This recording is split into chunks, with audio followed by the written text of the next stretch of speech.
Vous avez bien fait quelque chose, vraiment bien.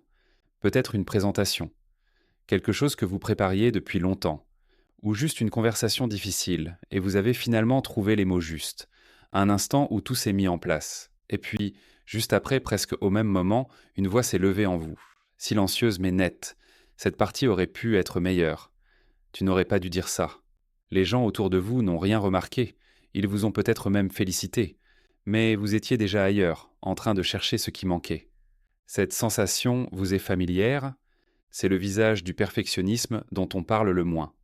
Pas la peur d'échouer, mais l'incapacité à ressentir quoi que ce soit, même quand vous réussissez.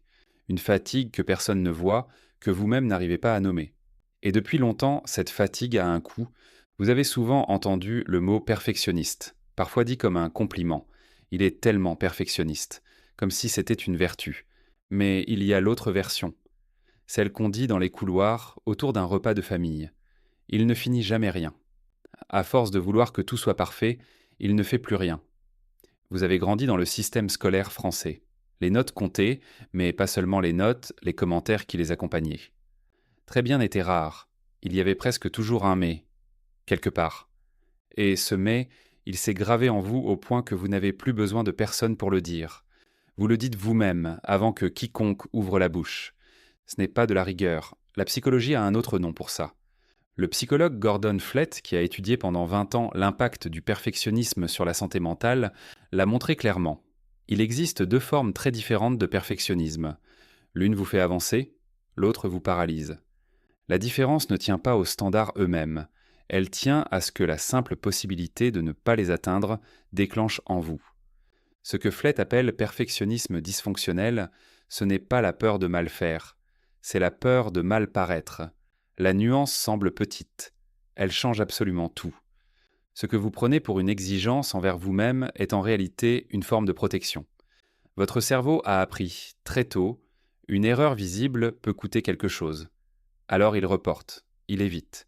Et même quand tout va bien, il cherche ce qui manque. Ce n'est pas un défaut de caractère, c'est un mécanisme construit. Et comprendre ça vraiment, c'est l'instant où quelque chose commence à changer. L'amygdale, le centre de détection des menaces, ne fait pas de différence entre un danger physique et un danger social. La simple possibilité d'être jugé négativement déclenche le même système d'alarme qu'un danger réel. Au moment d'envoyer ce rapport, dans cet instant où vous voulez prendre la parole en réunion, vous sentez quelque chose frémir légèrement en vous.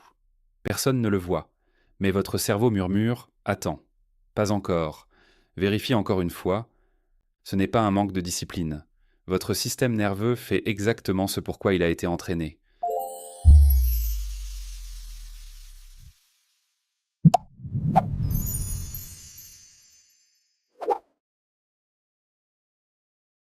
Pensez à Camille, une enfant brillante toujours en tête de classe. Sa famille était les fière, mais l'exprimait à sa manière. Tu vois, quand tu travailles, tu y arrives. Personne ne l'a dit explicitement, mais Camille a compris. Tu n'as de valeur que quand tu performes. L'amour était là, mais il semblait conditionnel. Les années ont passé. Camille est maintenant cadre à Bordeaux. Elle travaille bien, elle travaille beaucoup. Mais avant chaque réunion importante, elle relit ses notes une fois de trop.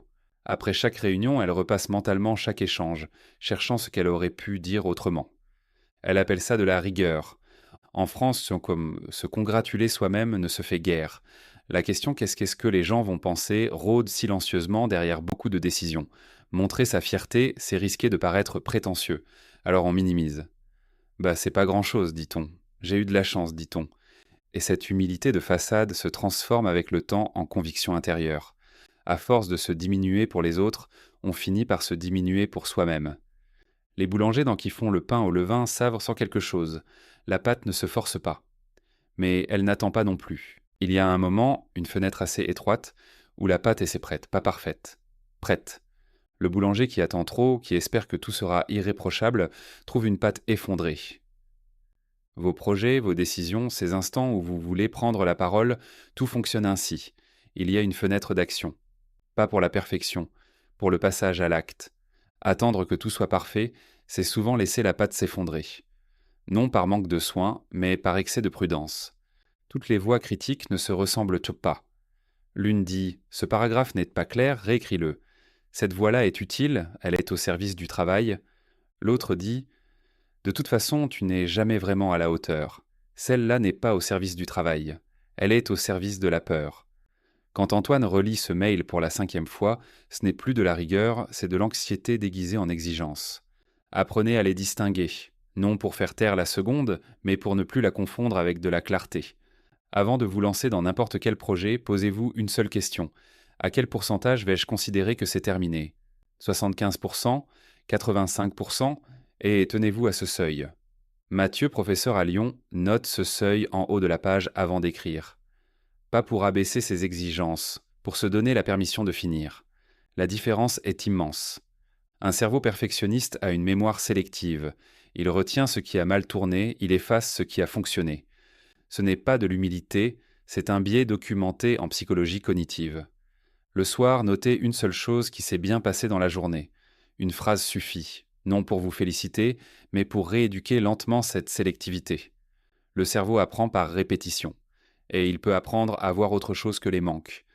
Revenons à cet instant du début. Vous avez bien fait quelque chose, et aussitôt une voix a cherché ce qui manquait. Ce réflexe, vous ne l'avez pas choisi. Il a été construit. Dans une salle de classe, autour d'une table de famille, pendant ces années où bien faire était la seule façon d'exister sans faire de bruit. Mais ce qui a été construit peut être regardé autrement. Vos exigences ne sont pas un défaut, ce sont des traces. Et les traces, une fois comprises, c'est vous qui décidez quoi en faire. Le boulanger n'attend pas le pain parfait. Il enfourne quand c'est prêt. Si cette vidéo a mis des mots sur quelque chose que vous portez sans vraiment pouvoir le nommer, abonnez-vous. C'est exactement ce qu'on fait ici, chaque semaine.